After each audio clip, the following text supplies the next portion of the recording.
நீங்கள் பார்த்து கொண்டிருப்பது உங்கள் ஜாஷுவா டிவி. சகல ஜனங்களுக்கும் நற்செய்தி.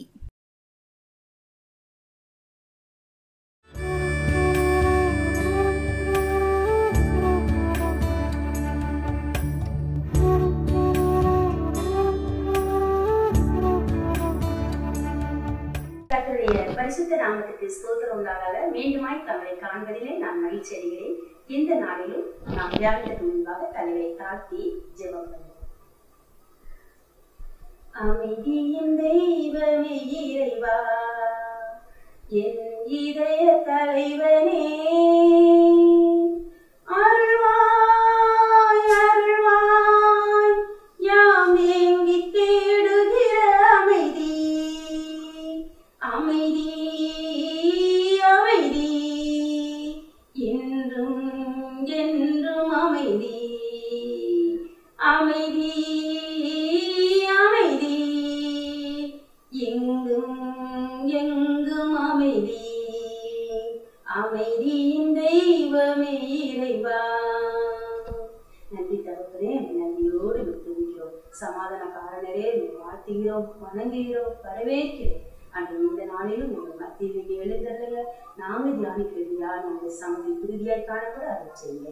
இயேசுவின் இந்த நாமத்தில் ஜெபிக்கிறோம் நல்ல பிதாவே, ஆமென். இந்த நாளிலும் நாம் தியானிக்கும் வேத வசனம் எஸ்தரின் புத்தகம் 9வது அதிகாரம் 1ஆம் வசனத்தில் பின்பகுதி. எஸ்தர் 9 1ஆம் வசனத்தில் பின்பகுதி. யூதரின் பகையினர் அவர்களை மேற்கொள்ளலாம் என்று நம்பினார்களே, அந்த நாளிலே தானே யூதரானவர்கள் தங்கள் பகையினரை மேற்கொள்ளும்படிக்கு காரியம் மாறுதலாய் முடிந்தது. காரியம் மாறுதலாய் முடிந்தது. இந்த நாளில் நம்ம தியானிக்கிற வசனம் காரியம் மாறுதலால் முடிந்தது. ஒருவேளை இந்த நாட்கள்ல பலவிதமான காரியங்களை குறிச்சு இந்த நாட்கள்ல நமக்குள்ளே நம்ம ஆசை போடுறவங்களா, நமக்குள்ளே நம்ம சிந்தித்து கொண்டிருக்கிறவங்களா, ஐயோ இந்த காரியம் எப்படி முடியுமோ, இந்த காரியம் என்னவாய் முடியுமோ, நான் எதிர்பார்க்கிற விதத்துல இது முடியுமான்னு சொல்லி அமைதியற்று நிறைய பேர் காணப்படுறோம். உள்ள கலக்கமா இருக்கலாம், பயமா இருக்கலாம், வேதனையா இருக்கலாம். வேதத்துல பார்த்தோம்னு சொன்னா பலவிதமான காரியங்கள் இருக்கு. ஆனா ஆண்டவர் சொல்றாரு, எந்த காரியத்தை குறிச்சு நீங்க பயப்பட்டு இருக்கீங்களோ, எந்த காரியத்தை குறிச்சு பாரமா இருக்கீங்களோ, எந்த காரியத்தை குறிச்சு கவலையா இருக்கீங்களோ, எந்த காரியம் மாறுதலா ஆயிருமோன்னு சொல்லி கலங்கி போய் இருக்கீங்களோ, அந்த காரியத்தை நான் என்ன செய்வேன், சந்தோஷமா மாற்றி தருவேன், ஜெயமா மாற்றி தருவேன், அதை குறிச்சு நீ கவலைப்பட வேண்டாம்னு சொன்னதுனால்தான் காரியம் மாறுதலாய் முடிந்தது அப்படின்னு சொல்லியிருக்கிறார். நீங்க பயப்படாததுல இல்ல, அது மாறுதலா முடியும் அப்படின்னு சொல்லி நமக்கு இந்த நாட்கள்ல ஆண்டவர் ஒரு வாக்க கொடுக்கிறாரு. அந்த வாக்கு தத்துவத்தின்படி நம்ம ஆசீர்வதிக்க அவர் சித்தமுள்ளவரா இருக்கிறாரு. ஜெபத்தோடு கூட நம்ம இந்த வார்த்தைகளை பார்ப்போம். முடிந்தா வேதத்தை நீங்க கையில் எடுத்து வைத்துக்கொள்ளுங்க. இந்த எஸ்தரின் புத்தகம் 3ஆம் அதிகாரம் 15வது வசனத்துல சொல்லப்பட்டது, சூசான் நகரம் கலங்கிற்று, சூசான் நகரம் கலங்கிற்று அப்படின்னு சொல்லி சொல்லப்பட்டிருக்காரு. அதே சூசான் நகரம் அந்த எஸ்தரின் புத்தகம் 8ஆம் அதிகாரம் 14வது வசனத்துல பார்த்தோம்னு சொன்னா சூசான் நகரம் ஆர்ப்பரித்து மகிழ்ந்தது அப்படின்னு சொல்லி பார்ப்போம். பாருங்க, அந்த சூசான் நகரம் கலங்கி போய் இருந்த அந்த சூசான் நகரம் அந்த 8வது அதிகாரத்துல ஆர்ப்பரித்து மகிழ்ந்ததுன்னு சொல்லி நம்ம பார்க்கிறோம். அதே போல இந்த நாட்கள்ல நீங்க எந்த காரியத்தையோ குறிச்சு கலங்கி போய் காணப்படலாம். அன்னைக்கு இஸ்ரேல் ஜனங்கள் அந்த சூசா நகரம் முழுவதும் கலங்கிடுச்சு. அதே போல நீங்களும் கூட ஏதோ ஒரு காரியத்தை குறிச்சு இந்த நேரத்துல கலக்கத்தோட பயத்தோடு கூட காணப்படலாம். ஆனா ஆண்டவர் நீங்க ஆர்ப்பரித்து மகிழத்தக்கதான அற்புதமான காரியங்களை செய்வேன்னு சொல்லி இந்த நாட்கள்ல வாக்களிக்கிறார். உங்க காரியத்தை நான் மாறுதலா முடிய பண்ணுவேன் அப்படின்னு சொல்றாரு. இந்த இடத்துல நம்ம பார்த்தோம்னு சொன்னா எஸ்தரி சரித்திரம் நம்ம அநேக நேரம் தியானிச்ச பண்ணணும். அந்த இஸ்ரவேல் ஜனங்களை எல்லாம் ஒரு மொர்தெக்காய் மேல உள்ள கோபத்தை மொத்த இஸ்ரவேல் ஜனங்கள் மேலையும் மொத்த யூதர் மேலையும் காட்டுவதற்கு அந்த ஆமான் துணிந்தான். அதற்காகவே என்ன செஞ்சா ஒரு சட்டத்தை ஏற்றி ராஜாவை பிரியப்படுத்தி பேசி ஒரு சட்டத்தை ஏற்றி வச்சு அவங்க எல்லாம் கொண்டுடணும்னு சொல்லி ஒரு தீர்மானத்தை ஏற்றினான். இது மொர்தெகாய்க்கு தெரிய வந்த போது அவன் என்ன செஞ்சான்னு சொன்னா எஸ்தர் கிட்ட சொல்றான், நீ இப்படியாவது உன்னுடைய ஜனங்களை நீ காப்பாற்றியே ஆகணும் அப்படின்னு சொல்லிட்டு அதற்காக கூட உனக்கு ராஜ மேன்மை கிடைத்திருக்கலாம்னு சொல்லி சொல்லும் போது அந்த எஸ்தர் என்ன செய்யறா, ஞானமா செயல்பட்டு தன்னுடைய ராஜா கிட்ட போய் விண்ணப்பம் பண்ணி மன்றாடி தன்னுடைய ஜனங்களுடைய ஜீவனுக்காக அவ பரிந்து பேசும்போது ஒவ்வொரு காரியத்தையும் ஞானமாய் வச்சா. காரணம் அந்த எஸ்தர் என்ன பண்ணா, முதலாவது மொர்தெகாய்க்கு கீழ்ப்படுகிற ஒரு மகளா ஆரம்ப நாட்கள்ல கீழ்ப்படிஞ்சது மட்டும் இல்ல, ராஜாவான பிறகும் அந்த மொர்தெகாயோட வார்த்தைய மதிக்கிறவளா மதியாம நம்ம கீழ்ப்படிய முடியாது. ஒருத்தரை நம்ம மதிக்காத பட்சத்துல அவங்களுக்கு கீழ்ப்படிய முடியாது. அது இவ ராஜாத்தியாவும் ஆயிட்டா. இப்பவும் எஸ்தர் மொர்தெகாயோட கருத்துக்கு இல்ல, இவ ராஜ அந்தஸ்து பெற்ற ராணியா மாறிட்டா.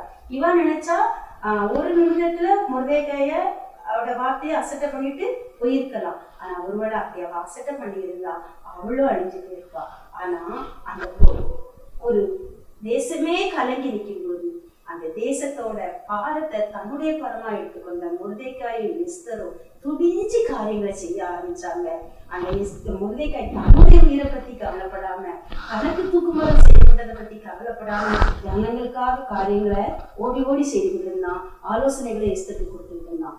எஸ்தரும் ஒருவேளை அது வரைக்கும் கூட நான் ஏன் இந்த அரண்மனைக்கு நான் வந்திருக்கணும்னு சொல்லி பல நேரங்கள் அவ யோசித்திருக்கலாம். யாருக்கும் கிடைக்காத பாக்கி எனக்கு ஏன் கிடைச்சதுன்னு அவ யோசித்திருக்கலாம். ஆனா இந்த நாள்ல ஆண்டவர் ஆவியானவர் அவளோட பேசினாரு, இந்த ராஜமண்ணே நான் கொடுத்ததே இந்த ஒரு சம்பவம் வரும், அந்நேரம் நீ அவங்களுக்கு ஆசீர்வாதத்தின் கருவி அவன் இருக்கணுங்கிறதுக்காக தான் அப்படின்னு சொல்லி அவளுக்கு உணர்த்ததுனால ஆண்டுடைய சமூகத்துல காத்திருந்து ஆண்டுடைய ஆலோசனையை பெற்றுக்கொண்டு அதை ஞானமா செயல்படுத்தி தைரியத்தோட கூட ராஜா அழைப்பிக்காத போது கூட ராஜபுஸ்தகத்தை தவிர்த்து கொண்டு ராஜாவுக்கு முன்னால போய் நின்னான். பாருங்க, ஒருவேளை ராஜா தன்னுடைய செங்கோலை நீட்டாட்டா அந்த நேரமே எப்படி ஆமானோட முகத்துல துணியை போட்டு மூடி அவனை கொண்டு போனாங்களோ அதே போல ராஜஸ்திரியும் கொண்டு போயிருப்பாங்க.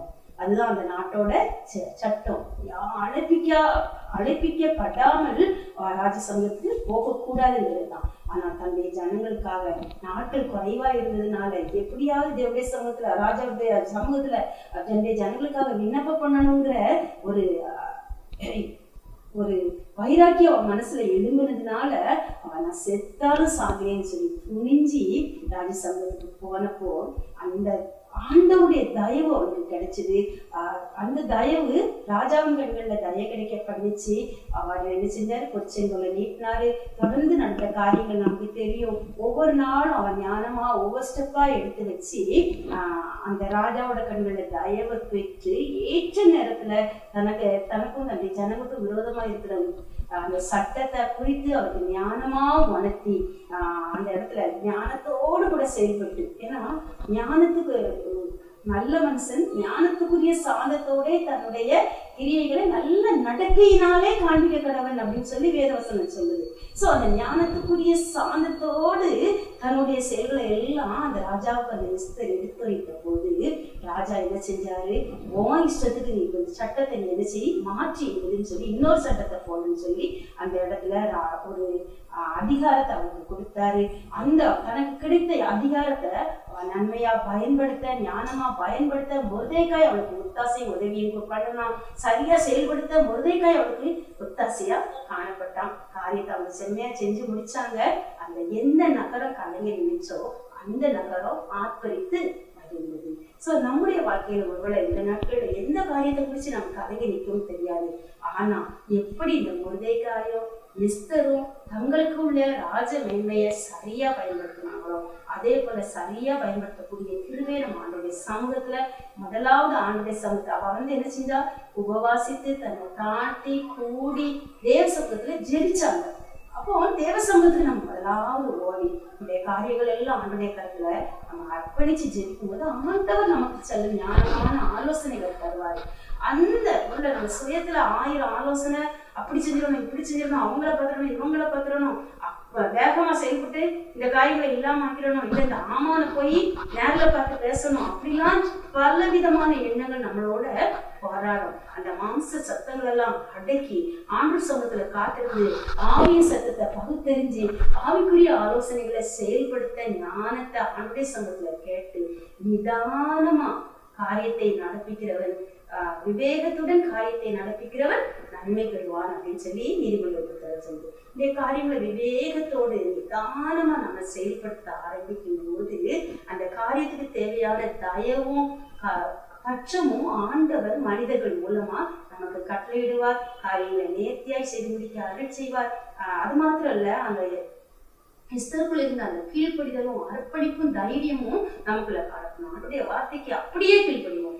ஆதி நாட்கள்ல நம்ம எப்படி கீழ்ப்படிந்தோமோ அதே போல அதற்கு அந்த நான் இன்னைக்கு ஆவிக்குரிய வாழ்க்கையில வளர்ந்துட்டேன், இன்னைக்கு நான் உலக பிரகாரமா ஆசீர்வதிக்கப்பட்டுட்டேன் அப்படிலாம் நினைச்சு நம்மளுடைய ஈகோவெல்லாம் தள்ளி வச்சுட்டு ஆண்டவருக்குள்ள நான் ஒண்ணும் இல்லை, அவர் என்னை என்ன செய்ய சொல்றாரோ அதன்படி செய்வேன்னு சொல்லி அப்படியே நம்ம கீழ்ப்படிஞ்சு செயல்படுத்தப்படும் போது ஒருவேளை ஆண்டவருக்கும் கீழ்ப்படியணும். இந்த மொர்தெகாய் எஸ்தரும் ஒருவருக்கு ஒருவர் கீழ்ப்படிஞ்சாங்கன்னு சொல்லி நம்ம பார்க்கிறோம். அதே போல நம்ம குடும்பத்தின் காரியமா இருக்கலாம், பணியிடத்தின் காரியமா இருக்கலாம், பொதுவான காரியமா இருக்கலாம், பெரியவங்க சிறியவங்க அப்படிங்கிற ஈகோ இல்லாம, சீனியர் ஜூனியர்கள் ஈகோ இல்லாம எல்லா காரியங்களையும் ஒருவருக்கு ஒருவர் கீழ்ப்படிய, ஒருவருக்கு ஒருவர் விட்டு கொடுத்து, ஒருவர் ஒருவர் மதிச்சு, ஒருவர் பேச்ச ஒருவர் கேட்டு கற்குதா, அதுதான் ஆண்டவருக்கு கீழ்ப்படிதல் அப்படிங்கிறது. ஆண்டுடைய வார்த்தையை கனப்படுத்துற மாதிரி ஆண்டுடைய கட்டளைகளையும் நம்ம கனப்படுத்தி நம்ம காரியங்களை செய்யும் போது கர்த்தர் நமக்கு யுத்தம் செய்வார், காரியம் மாறுதெல்லாம் முடிவு பண்ணுவார், சட்டங்களை கூட மாற்றி அமைப்பார். கர்த்தர் பெரிய காரியங்களை நம்முடைய வாழ்க்கையில செய்து நம்முடைய கலக்கம் ஆர்ப்பரிப்பா மாற, மகிழ்ச்சியாய் மாற கர்த்தர் அருள் செய்வார். அதே போல நம்ம பார்த்தோம்னு சொன்னா இன்னொரு இடத்துல நம்ம பார்த்தோம்னா தானியேலின் புத்தகத்துல சாத்ராக் மேஷாக் ஆபேத்நேகோவோட காரியங்களை குறிச்சு நமக்கு தெரியும். அவங்க அந்த இடத்துல ஒரு பெரிய பொற்சிலையை நேர்கார்த்தியார் உண்டாக்குறாரு. அந்த பொற்சிலையை மாத்திர எல்லாரும் பணிந்து வணங்கணும்னு ஒரு கட்டளையை போடுறாரு. தேசத்துல உள்ள எல்லாரும் எக்காலம் துணிக்கும் போது எல்லாரும் வந்து அந்த சிலைக்கு முன்பாக பணிந்து வணங்கணும்னு ஒரு சட்டத்தை என்ன செஞ்சிடறாரு, போட்டுறாரு. அப்போ நான் நிறுத்தின பொற்சிலையா வணங்கணும் அப்படிங்கிறது தான் அவரோட கட்டளை. ஆனா இந்த சாத்ராக் மேஷாக் ஆபேத்நேகோ என்ன செய்யறாங்க, நாங்க எங்க தேவனை தவிர வேற யாரையும் எதையும் நாங்க ஆராதிக்க மாட்டோம்னு சொல்லி ஒரு வைராக்கியம் உள்ளவங்களா இருந்ததுனால இவங்க என்ன செய்யறாங்க, நாங்க வணங்க மாட்டோம்னு சொல்லிட்டு நிக்காங்க. இது ராஜாவுக்கு அறிவிக்கப்படும் போது ராஜா கூப்பிட்டு கேட்காரு, நீங்க வணங்க மாட்டீங்களா? ஆமா நாங்க வணங்க மாட்டோம் அப்படின்னு சொன்னா, யார் உங்களை என்ன என்னோட கருத்துக்கு தப்பு வைப்பா அப்படின்னு அவர் கேட்காரு. நீங்க வணங்காட்டா நான் உங்களை அக்கின் சூளையில போட்டுருவேன் அப்படின்னு சொல்றாரு. நீங்க போட்டாலும் சரி, எங்க ஆண்டவர் எங்களுக்கு தப்பு வைப்பாரு, அப்படி தப்பு வைக்காம போனாலும் நாங்க என்ன செய்ய மாட்டோம், நீர் நீக்கிற பொருட்சிலையே நாங்க வணங்க மாட்டோம்னு சொல்லி ஒரு காரியத்தை சொல்றாரு. அப்ப ராஜாவுக்கு என்ன வந்துச்சு, ரொம்ப கோபம் வந்துருச்சு. கோபம் வந்த உடனே அவர் மிகுந்த கோபத்துல அக்கினி சூளையை 7 மடங்கு சூடாக்குன்னு சொல்லி அதுக்குள்ள தூக்கி இவங்களை போடுன்னு சொல்லி கட்டளை கொடுத்துருக்காரு. அக்கினி சூளை இன்னும் 7 மடங்கு சூடாக்கப்பட்டுச்சு. சூடாக்கப்பட்டோடனே இவங்களை கட்டி ஒருவேளை அவங்களுக்கு என்ன பயம் இருந்ததோ, அவ்வளோ வைராக்கியமா சொன்னோம்னா தேவன் எங்களை தப்பு வைப்பாருன்னு சொன்னாருங்கிற வார்த்தையை அவங்க விசுவாசிச்சுட்டாங்களோ என்னமோ அவங்களை நல்லா கட்டி அவங்களோட அந்த ராஜ மேன்மையான வஸ்திரங்களோடு கூட அவங்கள கட்டி என்ன செய்தாங்க, அக்கினியில தூக்கி போட்டுட்டாங்க. பாருங்க, இந்த நாட்களை இப்படிப்பட்ட ஒரு சூழ்நிலையை கூட ராஜாவோட கோபத்தை சம்பாதித்தவங்களா, அதிகாரத்தோட கோபத்தை சம்பாதித்தவங்களா, நமக்கு மேற்பட்டவங்களோட கோபத்தை சம்பாதித்தவங்களா கூட இந்த நாட்கள்ல நாம என்ன செய்யலாம், இருக்கலாம். நம்முடைய காரியங்கள் 7 மடங்கு சூடாக்கப்பட்ட அக்கினி சூளையை போல கூட சில சமயங்கள்ல காணப்படலாம். ஏன்னா இந்த அக்கினி சூளையில இவங்க தூக்கி கொண்டு போட்டாங்க. போடும்போது அவங்க தூக்கி கொண்டு போட்டவங்களை அக்கினி சூளைக்கு அருகில போய் உள்ள போட்டவங்களை அக்கினி பட்சித்து அவங்க என்ன செஞ்சுட்டாங்க, இறந்து போனாங்க அப்படின்னு நமக்கு தெரியும். அக்கினி அவங்கள பட்சித்து போட்டது அப்படின்னு சொல்லி தானியேல் புத்தகத்துல தூக்கிட்டு போனவங்களை பட்சித்து போட்டதுன்னு சொல்லி நம்ம வாசிக்கிறோம். ஆனா அந்த இதுக்கு காரணம் ராஜாவுடைய கோபம், மிகுந்த கோபம் அடைந்துட்டு இருக்கு. ஆனா அதுக்கப்புறம் நடந்தது நமக்கு தெரியும். தானியேலின் புத்தகம் 3ஆம் 19வது வசனத்துல சொல்லப்பட்டிருக்கு. அப்பொழுது நேபுகாத்நேச்சாருக்கு கடும் கோபம் உண்டு, சூளையை சாதாரணமாய் சூடாக்குவதை பார்த்து 7 மடங்கு அதிகமாய் சூடாக்கும்படி உத்தரவு கொடுத்து அப்படின்னு சொல்லி போடப்பட்டிருக்கு. அதே போல 22வது வசனம் சொல்றது, அக்கினி ஜுவாலையானது சாத்ராக் மேஷாக் ஆபேத்நேகோ என்பவர்களை தூக்கி கொண்டு போன புருஷரை கொன்று போட்டது அப்படின்னு சொல்லி பாருங்க. இந்த இடத்துல காரியம் எப்படி மாறுதலா முடியுதுங்கிறதான் நம்ம பார்க்க போறோம். ஒரு ராஜாவோட கோபத்தை இவங்க சம்பாதிச்சதுனால இவங்களை தூக்கி கொண்டு அக்கினி சூளையில போடுறாங்க. ஆனா இவங்க தண்டனைக்குரியவங்களா உள்ள போறாங்க. ஆனா தூக்கிட்டு போனவங்களை என்ன செஞ்சு இவங்களை யாரு தூக்கிட்டு போனாங்களோ அந்த அக்கினி சூளைக்கு அவங்கள அந்த அக்கினி என்ன செஞ்சது, கொன்று போட்டது அப்படின்னு சொல்லி பாக்குறோம் பாருங்க. ஆனா இந்த 3 புருஷரும் கட்டுண்டவர்களா எரிகிற அக்கினி சூளையின் நடுவிலே விழுந்தார்கள். 24வது வசனம், அப்பொழுது ராஜாவாகிய நேபுகாத்நேச்சார் பிரமித்து தீவிரமாய் எழுந்திருந்து தன் மந்திரிமார்களை நோக்கி, 3 புருஷரை அல்லவோ கட்டுண்டவர்களாக அக்கினியிலே போடுவித்தோம் என்றான். அவர்கள் ராஜாவுக்கு பிரதித்திரமாக, ஆம் ராஜாவே என்றாங்க. இந்த ராஜாவோட கண்களை ஆவியானவரை திறக்கிறாரு. அங்க நமக்கு தெரியும், நம்ம 3 பேர் தானே போட்டோம், அதுவும் கட்டுண்டவர்களா போட்டோமே. ஆனா இங்க நடக்கத பாருங்கன்னு சொல்லி 25வது வசனத்துல சொல்லப்படுது. அதற்கு அவன், இதோ 4 பேர் விடுதலையாய் அக்கினியின் நடுவிலே உலாவுகிறதை காண்கிறேன் அப்படின்னு சொல்றாரு. பாருங்க, 3 பேரை கெட்டி நம்ம அக்கினி சூளைக்குள்ள போட்டோமே. ஆனா அவங்க 3 பேர் இல்ல, 4 பேரு விடுதலையா அக்கினியின் கெட்டுண்டவர்களா இல்ல, விடுதலை அக்கினியின் நடுவிலே உள்ளாவுகிறார்கள் சொல்லி அவன் எப்படி சாட்சி கொடுக்கா, பிரமித்து தீவிரமாய் எழுதிருந்து. பாருங்க, முதலாவது கடும் கோபத்தோட அக்கினி சூளையை 7 மடங்கு சூடாக்கி சொன்னவன் இப்ப பிரமித்து எழுந்திருந்து, அவனால தன் கண்களை தானே நம்ப முடியல. நடக்கிறது உண்மையா பொய்யான்னு அவனால என்ன செய்ய முடியல, நம்ப முடியாத அளவுக்கு ஒரு பிரமிப்பான, அவன் பிரமிக்கக்கூடிய ஒரு காரியங்களை, பிரமித்து திகைக்கக்கூடிய ஒரு காரியங்களை ஆண்டவர் செய்தார். ஒருவேளை இந்த நாட்கள்ல நாம இந்த அக்கினி சூளை போன்ற அனுபவத்தை கடந்து போய்கிட்டு இருக்கலாம். யாருடைய கோபத்தினாலோ நம்ம இந்த சூழ்நிலைய கடந்து போய்கிட்டு இருக்கலாம். ஆனா யாரு மூலம் நம்ம அக்கினி சூளைக்குள்ள போடப்பட்டோமோ அவங்க மூட்டின தீயில அவங்களே என்ன செய்வாங்க, அழிந்து போவாங்க. போகக்கூடிய அளவுக்கு காரியத்தை ஆண்டவர் மாறுதலா முடிய பண்ணுவார். ஆனா நம்ம எது கட்டி இருக்கிறோம், அந்த கட்டுகள்ல இருந்து ஆண்டவர் நமக்கு விடுதலையை தந்து, விடுதலையோடு கூட நாம அந்த அக்கினியின் நடுவிலும் உலாவுகிறதை யாரு நமக்காக அக்னியை உருவாக்கணுங்களோ அவங்களே கண்டுபிடித்து அறிக்கையிடும்படி, அவங்க பிரமித்து நடுங்கும்படி கர்த்தர் காரியங்களை செய்வாரு. அது மாத்திரம் இல்ல, அவர்களுடைய கண்களை திறப்பாரு. அவர் சொல்றாரு பாருங்க, 4ஆம் ஆணின் சாயல் தேவபுத்திரனுக்கு ஒப்பா இருக்கிறது என்றால் நம்மோடு கூட கர்த்தர் இருக்கிறத, அவர் அக்னியின் நடுவிலும் நம்ம அமைதியா உலாவுகிறத, அமைதியா ஜீவிக்கிறத காணும்படிக்கு எந்த ஒரு மேலான அதிகாரம், மேலான காரியம் நம்மளை சேதப்படுத்த முற்பட்டதோ அந்த அதிகாரத்துக்கு அவர் நம்மை விளங்கப்படுவார். அது மட்டும் சொல்றாருல, அவர் சொல்றாரு அவர்களுக்கு ஒரு சேதமும் இல்லை. 7 மடங்கு சூடாக்கப்பட்ட அக்கினி சூளையா இருந்தாலும் நம்மை சேதப்படுத்தாதபடிக்கு, அந்த தானியலை சேதப்படுத்தாதபடிக்கு சிங்கங்களுக்கு கட்டளையிட்டவர். அக்கினி நம்மை சேதப்படுத்தாதபடி, அக்கினியின் மனம் நம்மை வீசாதபடிக்கு என்ன செய்வாரு, வெளியில கொண்டு வருவார். பாருங்க, அப்பொழுது நேபுகாத்நேச்சார் ஏகிற அக்கினி சூளையின் வாசல் அண்டைக்கு வந்து, உன்னதமான தேவனுடைய தாசராகிய சாத்ராக் மேஷாக் ஆபேத்நேகோ என்பவர்களே, நீங்கள் வெளியே வாருங்கள் என்றான். அப்பொழுது சாத்ராக் மேஷாக் ஆபேத்நேகோ என்பவர்கள் அக்கினியின் நடுவிலிருந்து வெளியே வந்தார்கள். தூக்கி போட சொன்னாங்க.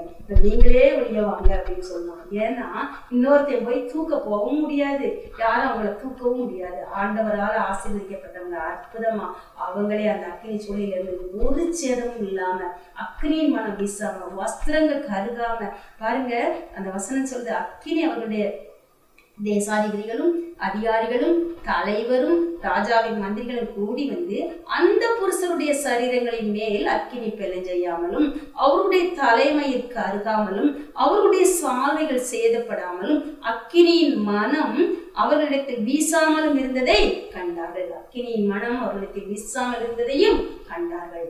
பாருங்க, நம்ம சுற்றி இருக்கிற சகல ஜனங்களும், அது அதிகாரிகளா இருக்கலாம், தேசாதிபதிகளா இருக்கலாம், தலைவரா இருக்கலாம், ராஜாக்கள், இந்த அக்கினி இவங்களை பச்சிட்டு போடும், இவங்க சாம்பலா போக்குறாங்க, இவங்க ஒண்ணும் இல்லாம போறாங்க, இவங்க இருந்த இடம் தெரியாம போக போகுதுன்னு சொல்லி எதிர்பார்த்து கொண்டிருக்கிற சுற்றி இருக்கிற கூட்டத்தின் மத்தியில நம்ம சரீரத்தையோ ஆவி ஆத்மா சரீரம் எதையும் நமக்குரிய எதையும் அவங்க அணிந்திருந்த ட்ரெஸ் வஸ்திரங்களை அது என்ன செய்யல பாழாக்கல. அவர்களுக்கு நீதிமான்களாகிய நாம் ரட்சிப்பின் வஸ்திரம் நமக்கு ஆண்டவர் தந்திருக்கிறாரு, பலவர்ண வஸ்திரம் தந்திருக்கிறாரு, நீதியின் சால்வையை தந்திருக்கிறாரு. எதுவும் சேதப்படுத்தாது, எதையும் நமக்கு எதிராக எழுந்து அக்கினி சேதப்படுத்த முடியாது. அத்தனையும் பச்சிட்டு போடும்னு எதிர்பார்த்துக்கிட்டு இருக்கோம்னால ஆண்டவர் அக்கினியின் மனம் அக்கினி நம்ம கிட்ட நம்ம சரீரத்துல அது பிழை செய்யாதபடிக்கு, ஏன்னா அது மாம்சத்துல ஜீவிக்கிறவனதான் அது பலம் செய்யுமே ஒழிய ஆவியில ஜீவிக்கிறவன இந்த சத்ருவோட அக்கினி தொட முடியாது, அக்கினி பட்சிக்க முடியாது. சோ அதை அவங்க அறிந்து கொள்ளத்தக்கதாக அன்று நேபுகாத்நேச்சார் அறிக்கையிடத்தக்கதாக குடியிருந்த அதிகாரிகளும் அதிபதிகளும் அறிந்து கொள்ளத்தக்கதாக சாத்ராக் மேஷாக் ஆபேத்நேகோ அந்த குழியில இருந்து அக்கினி சூளையில இருந்து வெளியே வந்ததை கண்டாங்க. அப்போ நேபுகாத்நேச்சார் என்ன மட்டும்தான் ஆராதிக்கணும், நான் இருக்கிற சிலையை மட்டும்தான் ஆராதிக்கணும்னு சொல்லி எண்ணம் கொண்ட நேபுகாத்நேச்சார் இப்ப என்ன சொல்றாரு, சாத்ராக் மேஷாக் ஆபேத்நேகோ என்பவருடைய தேவனுக்கு விரோதமாக தூசண வார்த்தையை சொல்லுகிற எந்த ஜனத்தானும் எந்த ஜாதியானும் எந்த பாசைக்காரனும் துண்டித்து போடப்படுவான்.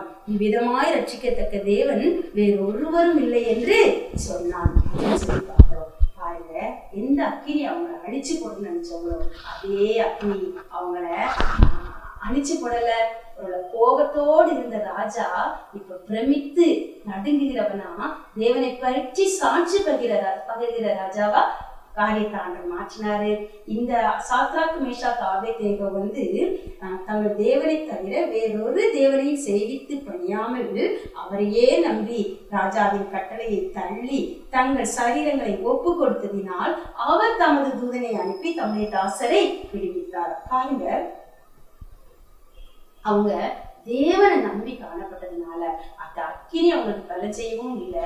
எந்த அக்கினி அவங்களை அழிச்சிடும் நினைச்சாங்களோ அந்த அக்கினியே 9வது வசனத்துல பின்பு ராஜா சாத்ராக் மேஷாக் ஆபேத்நேகோ என்பவர்களை பாபிலோன் தேசத்திலே உயர்த்தினான் அப்படின்னு சொல்லி நம்ம பார்க்கிறோம்.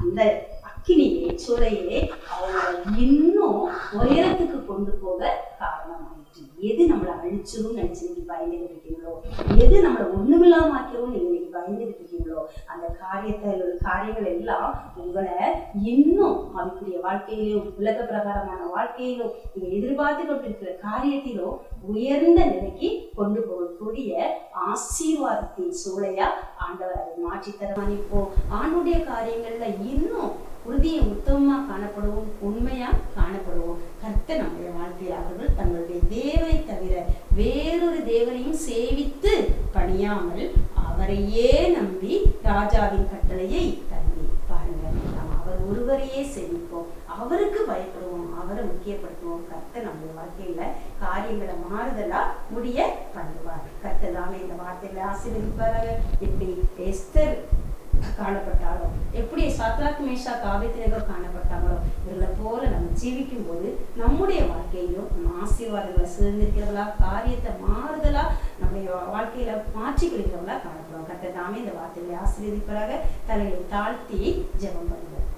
நன்றி இயேசுவே, என்னாலும் இயேசுவே, நன்றி இயேசுவே, என்னாலும் இயேசுவே, ஒரு நாளும் என்னை மறவா தெய்வம் நீரே, நன்றியோடு உம்மை துதிக்கிறோம்.